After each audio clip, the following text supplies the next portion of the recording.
સુરત કે જ્યાં સંબંધોની હત્યા થઈ ગઈ। ચોક બજાર વિસ્તારમાં સસરા પર જમાઈની હત્યાનો આરોપ। પુત્રી સાથે જમાઈ અવારનવાર લડતો હોવાનો આરોપ। આવેશમાં આવેલા સસરાએ તીક્ષ્ણ હથિયારના ઘા ઝીંકી હત્યા કર્યાનો આરોપ લાગ્યો છે। ચોક બજાર પોલીસે આરોપી સસરાની અટકાયત કરી સમગ્ર મામલે તપાસ શરૂ કરી છે। જમાઈ પુત્રીને વારંવાર પરેશાન કરતો, જેથી સસરાએ જમાઈની હત્યા કરી હોવાનો આરોપ લાગ્યો છે। આરોપના આધારે સસરાની સામે ફરિયાદ નોંધાઈ। ફરિયાદના આધારે સસરાની ધરપકડ કરવામાં આવી છે। આવેશમાં આવીને સસરાએ તીક્ષ્ણ હથિયારના ઘા ઝીંકીને જમાઈની હત્યા કરી નાખી હોવાનો ફરિયાદમાં ઉલ્લેખ છે। પોલીસ તપાસ કરી રહી છે।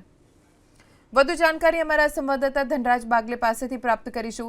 ધનરાજ, આખી ઘટના શું બની હતી, કેમ હત્યા કરવામાં આવી, પોલીસની પ્રાથમિક તપાસમાં શું જાણકારી?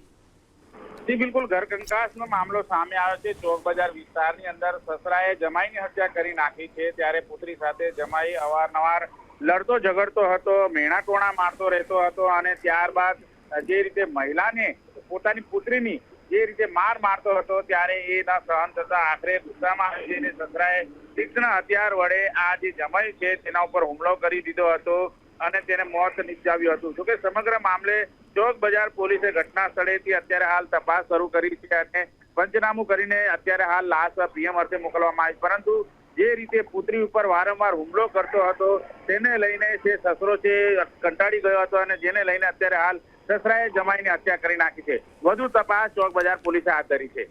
જી આભાર ધનરાજ, જાણકારી આપવા માટે।